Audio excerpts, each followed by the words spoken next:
Good evening, everybody, and welcome to another episode of Done Dissertation Office Hours. I'm your host, Dr. Ramon Goings, founder of Done Dissertation, where we demystify the dissertation process so that doctoral students can write and defend their dissertation in 1 year or less.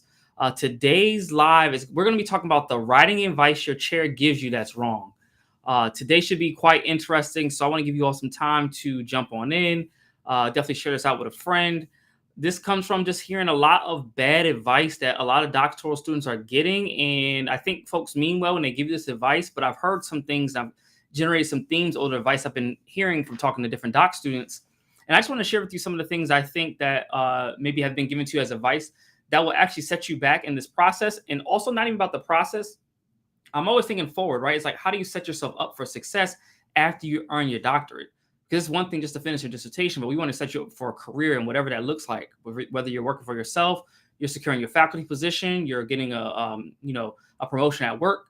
There's just some advice that I've heard a little too often from students that work with us, and then others I hear out when I do different lectures and things. And so I want to share with you. So today's conversation is about the writing advice your chair gives you that is wrong. And again, I want to introduce myself for those who don't know me. I'm Dr. Ramon Goings. I'm a college professor, and I started Done Dissertation really to help doctoral students get through this process. I've seen you all waste too much money, too much time, and you have impactful research that you need to do to, transform the organizations and communities you care most about. So I want to make sure you do that. So I'm always going to give you advice and strategy on how to get through this dissertation process as quickly as possible. And so what I'm going to talk about today in terms of the writing advice your chair gives you that's wrong, this will apply to both those who are writing their dissertation and those who are still in coursework, because some of these strategies are in advice that you might get actually happen sometimes during your coursework, and then it kind of manifests itself once you start writing your dissertation. So as always, I'm all about building community. So if you're on, can you just drop your name and where you're coming from in the comments, just so you might be somebody from a university. There might be another connection that you might be able to make by interacting with folks in the comments. So wherever you're watching this, on LinkedIn, YouTube, Facebook, wherever you are, make sure you drop this in. And for my folks who are looking for community and need that support before we get started, I definitely want to recommend that you join our Done Dissertation from ABD to PhD group. So if you go to www.donedissertationgroup.com, you'll get access to our Facebook community. You'll just answer the 3 questions and my team will let you in. So I just want to make sure that you have access to that before we get started. So make sure that you join our group, because we have exclusive lives and exclusive Q&A sessions only within that community. So if you're not part of it, you need to go ahead and join it.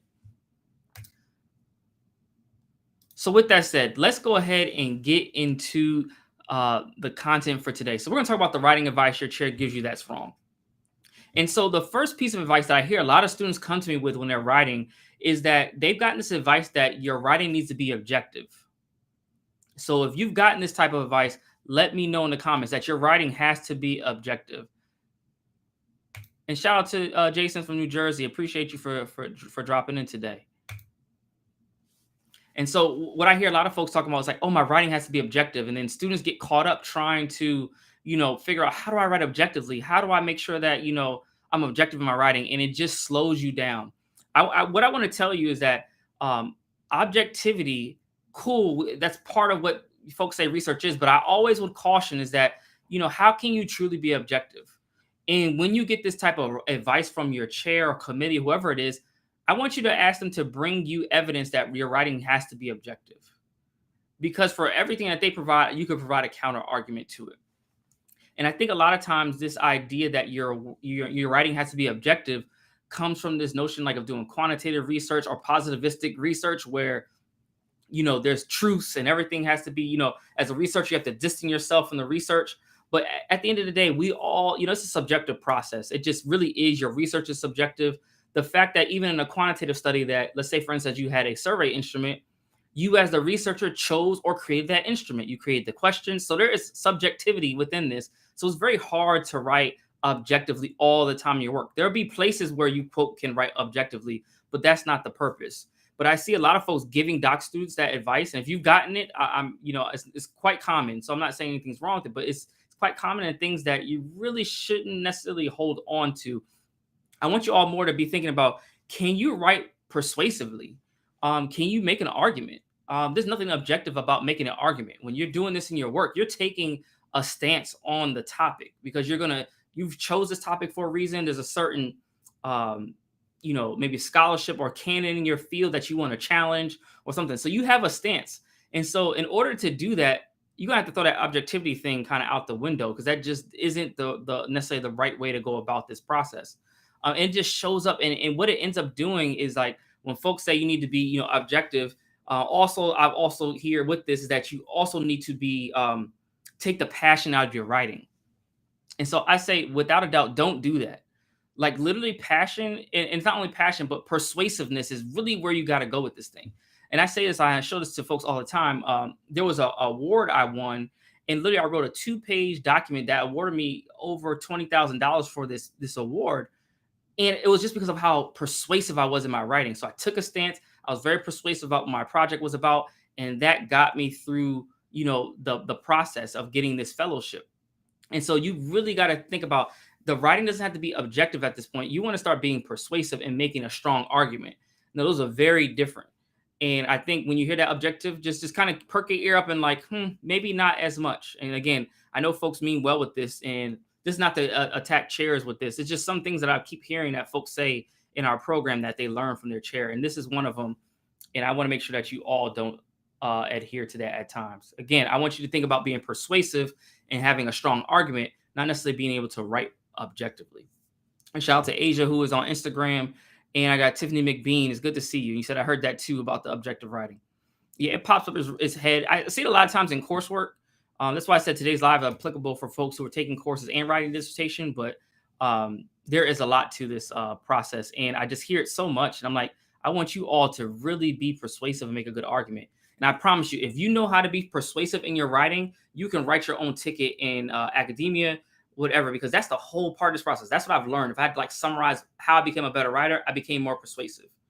And then again, that's a skill set that you develop, but it's something that you really have to go into.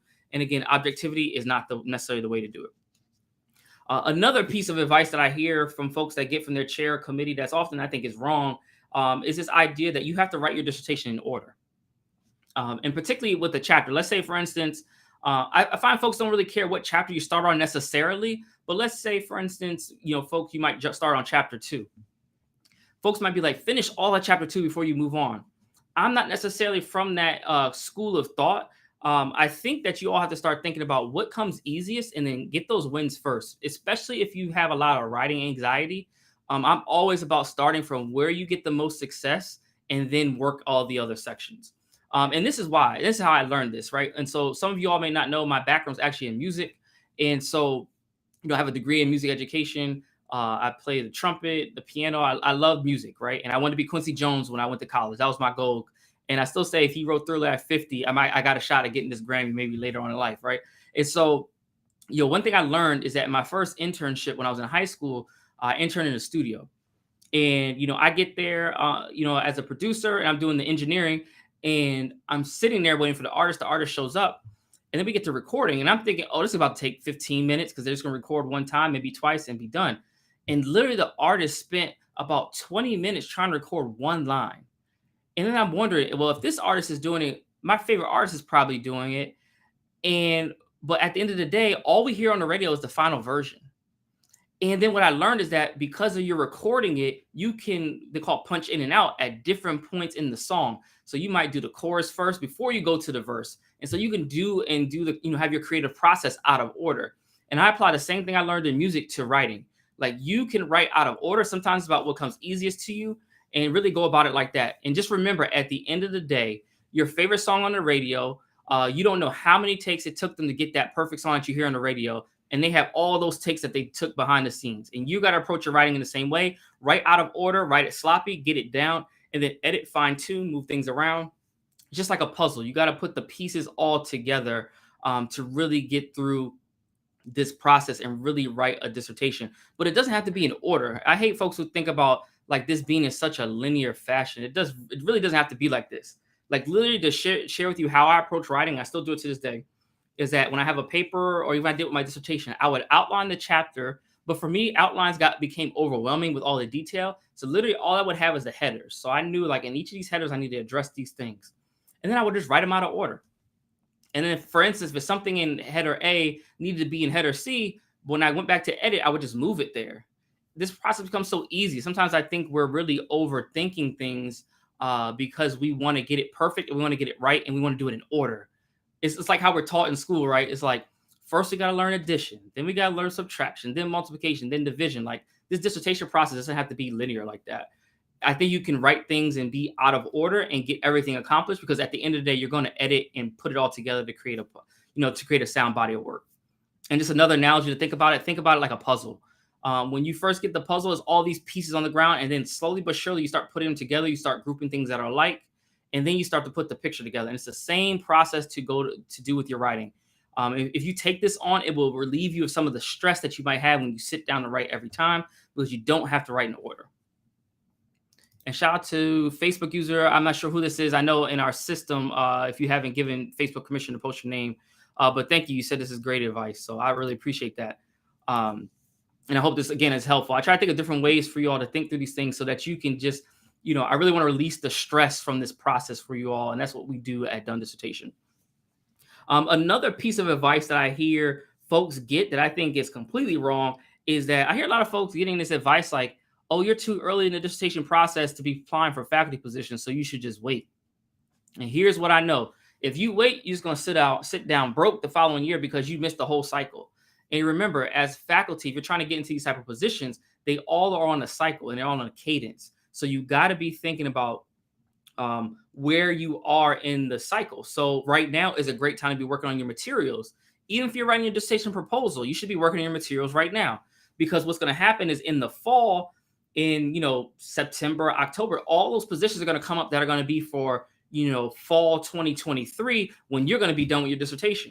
So the fact that you might have gotten advice to wait to apply. Now, if you waited in October, you said, "Oh, I want to be past my proposal defense," and you don't defend until say January, you missed out on all those positions because you waited.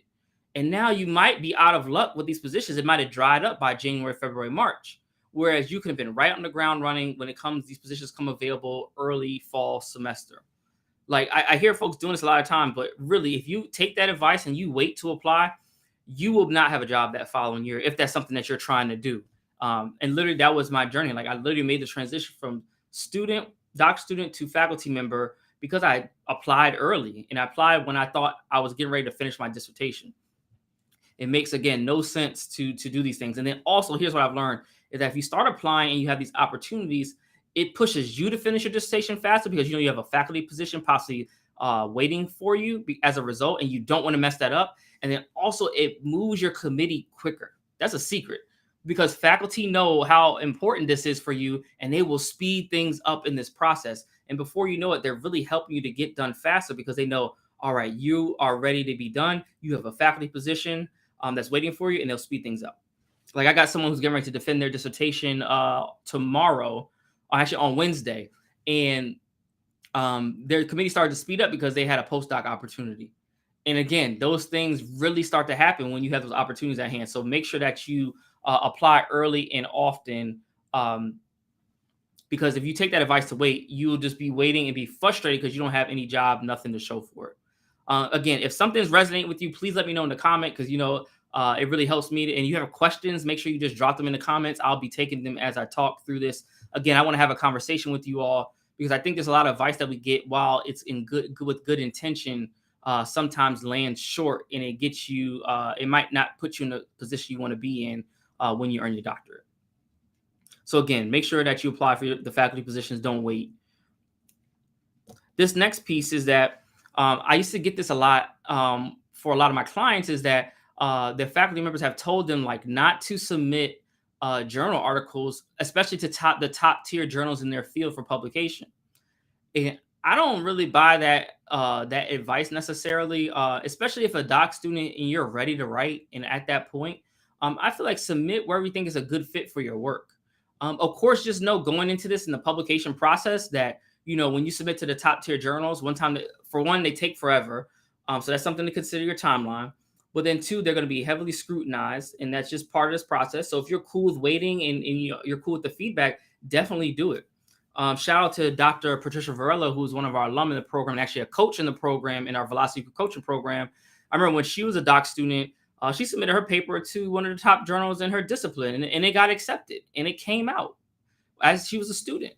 Like, I'm all for, like, shoot your shot. Like, don't let folks put their insecurities and their lack of, limiting beliefs on you. I'm all about submit and see where the cookie crumbles with it, because you just never know. And again, there are a lot of folks who had a lot of opportunities come because they've applied and they put the work in and they submitted for publication. So if you're interested in publishing, try to do so. And definitely don't limit yourself to where you submit. But just know, here's a caveat, because I've been a journal editor. Just know that those top tier journals do have a high chance of rejection. Just is part of the process. So if it gets rejected, submit it to the next journal. And again, that's part of this process. And yes, Tiffany, yes, shoot your shot. That is the key to getting this process done. You got to shoot it. Otherwise, it's going to be a no. So I'm all for shooting. All they can do is tell you no. And if you stay around academia enough, you'll hear a lot of no's. So just get used to this part of the process. You hear from your committee, you hear from faculty positions, you hear from journals, all etc., book publishers, all the above. So you just got to kind of develop that thick skin to get through the rejections. And rejection is just not for now. It just might not be the right place for your work. So there will always be a space and place for your work. You just have to find it. But again, I do think that as doctorate students, you should be submitting your work. And I did this definitely as a student. So by the time I actually finished my doctoral program, I had 3 journal articles published. I had an edited book under contract. And then I had 9 journal articles under review. And then one of those journal articles came from my dissertation and was published in Adult Education Quarterly, which is the top journal in the field of adult education. And so I wrote that journal article as a doctoral student. So again, there is opportunity that you can really do this if you just put the work in and actually submit. So again, if anything resonates with you, please let me know in the comments. If you have friends who need this support and need this strategy, need this advice, please send this to them. And then again, if you're in a, you don't have the community, don't have the support, I would invite you to join our from ABD to PhD dissertation community. You just go to www.donedissertationgroup.com. And again, it's www.donedissertationgroup.com. And just make sure you answer the 3 questions. And then another piece is kind of related to this publication piece, right? One, to tell you not to submit the high tier journals. But then also I get a lot of folks that chairs and such tell them at times not to write not to write publications while you're writing your dissertation. And like, this is what I've learned, especially if you all are trying to do the faculty thing, it's really competitive. It's unfairly competitive with the job market. Folks are coming out of doc programs with 5, 10 publications. Like, I didn't have that structure necessarily at my doctoral program. I wanted to do that. So I figured out ways outside of the university to kind of start putting those reps in to get familiar with the publishing process. But it's just at an unfair advantage to those who are in doc programs, who have a lot of resources and have faculty who are able to support the students writing for publication. And I think it's just really important that something you got to consider. But with this, I do think that you can be writing publications along with your dissertation. There are going to be lulls in time during this process. So I always say have a little side project while you're writing your dissertation. One is that it is usually a little lull of time between when you submit your proposal for feedback and then when you actually defend. There's a little bit of time there, especially if you already got IRB application done and you have your slides done for your proposal defense. And then there's usually a little bit of time right before you defend your final dissertation. You submitted your document, you wait for it to go through the chain of command, and there's a little downtime. So there's always little pockets of time that you could be writing for publication. And I always say to do both. Like, don't let anyone limit you but yourself. You know what I'm saying? So if someone tells you that, they have limiting beliefs, and I don't agree to those. And I really want you all to start considering, not necessarily taking that advice. So if this is something that you want to do, definitely do it. And then Tiffany McBean asked a great question. She says, what happens if it's published before you defend? I think my chair would have me start over. So Tiffany, this is what you got to remember. Your whole dissertation is one big piece, but let's say you did like a small little think piece about what you're talking about. And I know your topic because you've been a client of ours. If you talk about formative assessment, if you wrote a piece about it, there would be nothing that your chair would not have you start over. And honestly, what would end up happening, what happened to me, is that actually I would just cite my work in my dissertation. So now not only you have the dissertation written, but you're citing yourself and you're getting your citations up in your work. So there is nothing wrong with that. And someone who, if you have a chair who really has limited beliefs like that and would make you start over, that's not the right chair. And you have to really proceed cautiously with them. And it may not be, and we could again talk about that offline, but that's just something that you got to consider with this. But I definitely think that you could just cite yourself in your work. And that's a great question.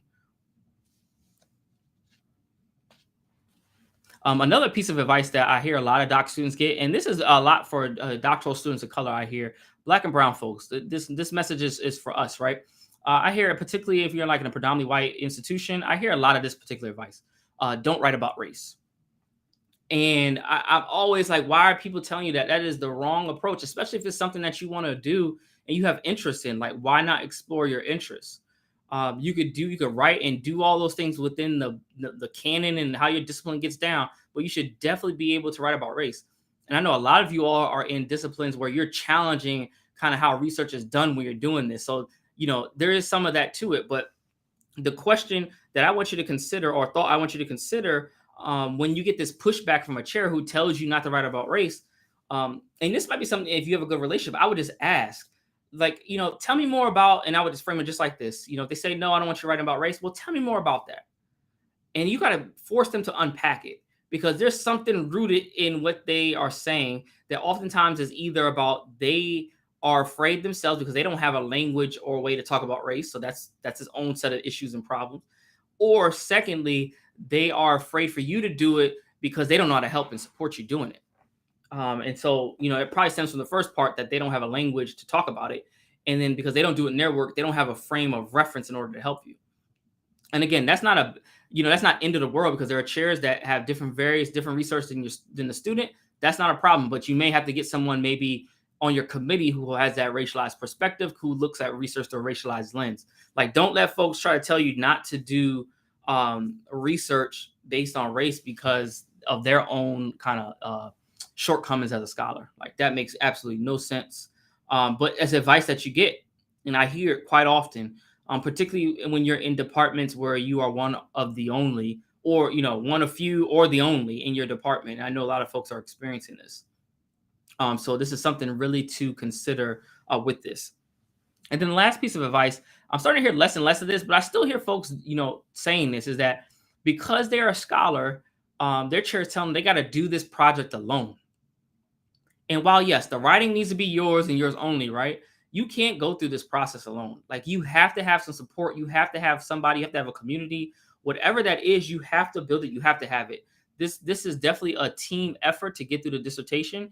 And I see too many folks trying to do this alone. We get a lot of folks that come to work with us in the Velocity Coaching Program who have just been on their own for years trying to do it and wondering why they're hitting the brick wall. Sometimes you need a community. You need people you can bounce ideas off of, and you really just need to make those connections.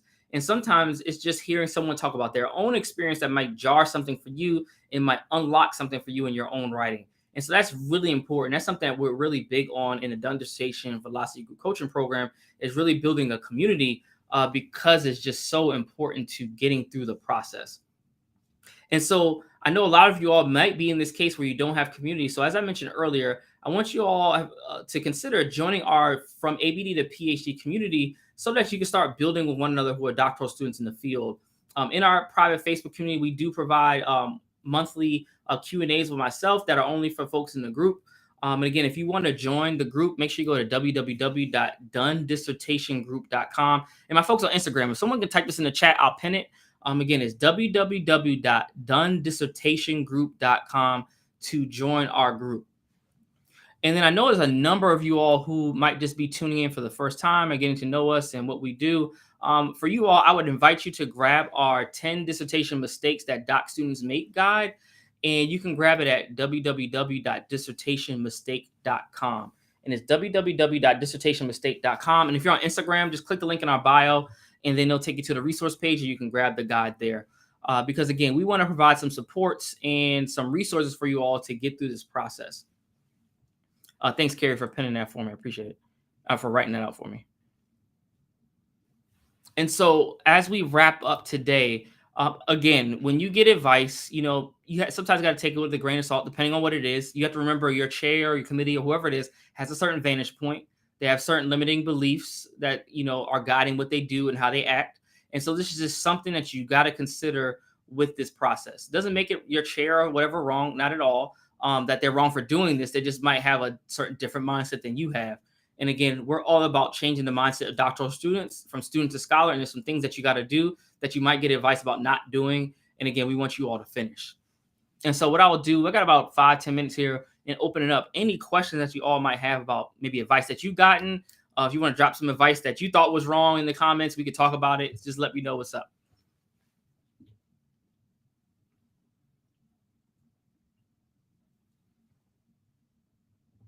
And again, while you folks are typing in the questions, I got to give a shout out to some of our clients from my last cohort. So shout out to Tiffany Bazin. Congratulations to you on defending your dissertation proposal today. It's exciting to hear that news. We'll share more about it tomorrow. And then shout out to Darren Thompson. He defended his proposal in April. Got IRB approved like a month or two ago, and has already finished his final. He finished his dissertation. He's waiting to defend. Like, my man is in beast mode. So literally, he started with us in January and has a finished dissertation right now in June. It don't got to take long. So that's 6 months. Completed dissertation, collected this data and everything. He did quantitative studies, so some instances, some ways, it's a little faster on the back end, but still, like, to write up those findings and get all that done, just waiting for a defense. Like, folks in the program really getting the thing done, and you definitely don't want to miss out. So if you've been going through this process alone, like, just know that you can work with us in the Velocity Coaching Program. Feel free to shoot me a DM wherever you catch me online to learn more about how to work with us. But yeah, any questions? And thank you, Tiffany McBean said it was good. Thank you for sharing. Perfect. Thank you so much for tuning in. And shout out to my folks that have been on Instagram. I know a couple of y'all. See, I think Felicia was in here for a second. Asia was in for a little while. I got Nora Aliva. I'm not sure if you're still on, but thank you so much for dropping by. And Moxmed. I can't really see because my screen is real small on this phone. But thank you all so much for tuning in today. Again, we try to do these weekly to really just provide support so that you all can get through this process. Again, there's no need to doing this alone. You have support. Definitely join our group. Asia, good to see you. Congratulations on all that you've done, and with everything that's going on, to keep pushing forward on that proposal. And you definitely will be making your folks proud. And shout out to Nora. Nora, it's a pleasure to meet you as well. We definitely should connect offline too. And thank you, Asia, for bringing Nora through today.